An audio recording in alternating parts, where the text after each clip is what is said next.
अनुपात का नियम हमने पढ़ा था कि उत्पादन एक बार स्टार्टिंग में जब उसकी पहली अवस्था होती है तो वह बढ़ती दर से बढ़ता है, फिर वह समान दर से बढ़ता है और फिर वह घटती दर से बढ़ता है।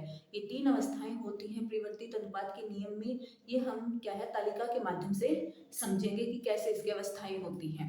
सबसे पहले लेते हैं हम एक तालिका शेड्यूल। इसमें सबसे पहले लिया है हमने भूमि की इकाइयाँ।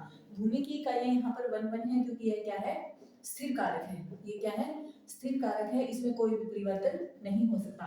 यहाँ हमने ली है श्रम की इकाइयाँ 1 2 3 4 5 6 7। ये क्या है हमारा परिवर्तनशील, ये हमारा परिवर्तनशील कारक है, फैक्टर है कि इसमें हम बदलाव कर सकते हैं। ये है कुल उत्पाद। कुल उत्पाद कितना है 2 5 9। इसको हम जब ऐसे जोड़ते हैं 11 12 12 और 11। फिर आता है हमारा सीमांत उत्पाद। सीमांत उत्पाद क्या होता है 2 5 में से 2 गए 3, 9 में से 5 गए, ये ऐसे जाएंगे जैसे 5 में से 2 गए 3, 9 में से 5 गए 4, 11 में से 9 गए 2, 12 में से 11 गए 1 और 12 में से 12 गए 0 और 11 में से 12 गए -1।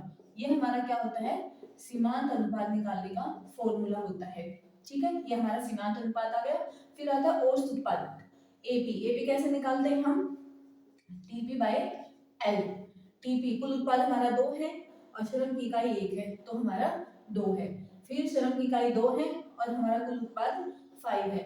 5 को 2 से डिवाइड करेंगे तो 2.5, फिर 3 श्रम की इकाई और कुल उत्पाद 9 है तो 9 को 3 से डिवाइड करेंगे 3, 4 से 11 को डिवाइड करेंगे 2.7, 5 को 12 5 से 12 को डिवाइड करेंगे तो 2.4 और 6 से 12 को डिवाइड करेंगे तो क्या आएगा 2 और 7 से 11 को हम मल्टीप्लाई करेंगे तो क्या आएगा 1.6। ये हमारा क्या आ जाता है औसत उत्पाद। अब इसमें तीनों अवस्थाएं आ गई। जो पहली अवस्था है, पहली अवस्था हमारी है 3 तक। 3 तक क्या है कुल उत्पाद बढ़ रहा है, पहले 2 है फिर 5 है और फिर 9 है।